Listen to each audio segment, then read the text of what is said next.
Hare Krishna. Question: what are the rules for offering prasad? Answer: the most important principle is devotion, bhakti. Principle is fundamental, rules are specific. So, the rules can vary according to time, place, and circumstance. The principle is that we are grateful to Krishna for His grace, His mercy, which comes to us in the form of food. Actually, food is a fundamental necessity for living, and we cannot produce food on our own. We may have our food manufacturing plants, but they are actually simply food processing plants. Nature alone food produces foods, and actually nature produces foods by Krishna's arrangement. Even when we have manufacturing plants, they basically process whatever is coming from nature. So food is actually a miraculous gift that God is providing us through nature, and which we absolutely need. So by offering food, we express our acknowledgement of God's grace, and we accept our dependence on Him.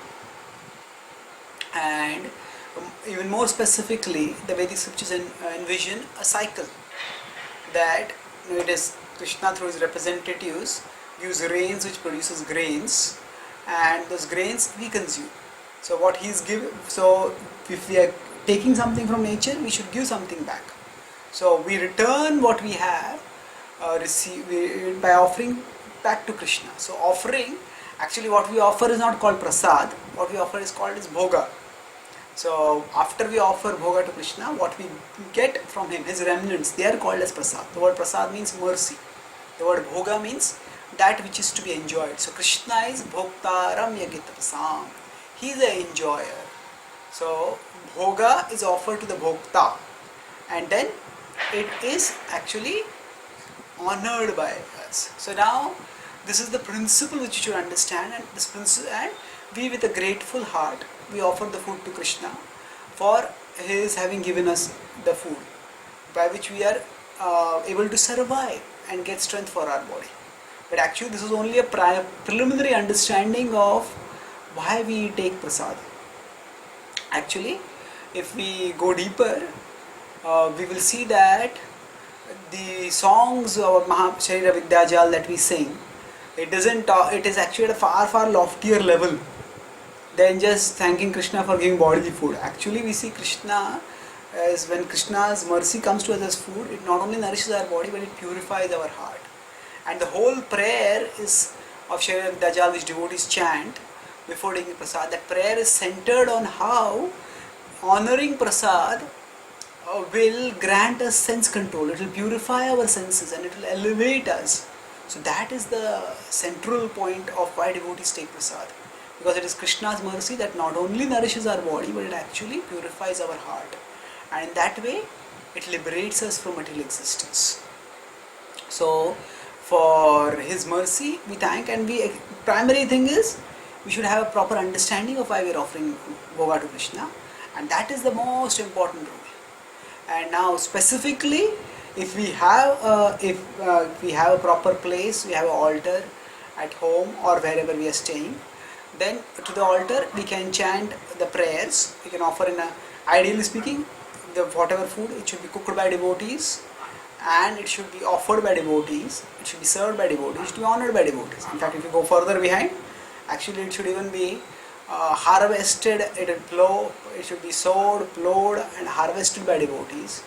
That will make the food completely devotionally permeated, and that will be very pleasing to Krishna. But if we are not in that ideal situation, then at least if we have our home, we can have a special plate for Krishna, and after cooking, without tasting the food, we offer it and we chant the prayers. There are three or four prayers: prayer to our spiritual master, prayer to Srila Prabhupada, prayer to Chaitanya Mahaprabhu, and prayer to Krishna. So that way the food goes up the disciplic succession to Krishna, and from there the food, their mercy comes down to us. And we chant each of these prayers 3 times while ringing a bell, and preferably we can also offer tulsi along with it.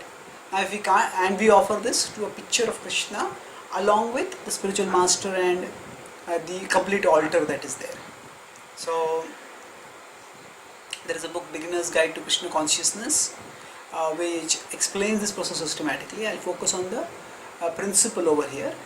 And if we can't do that, if we are in a situation where we can't have a proper altar, then in emergency situations we can just, especially the food is not cooked fruits and vegetables and dry fruits, we can even offer in the mind, and we can just pause for a few minutes and then we can take if it's an emergency situation.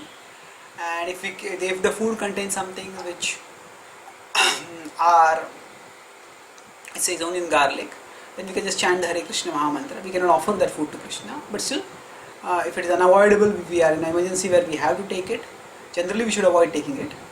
But then we can just chant the Hare Krishna Maha Mantra.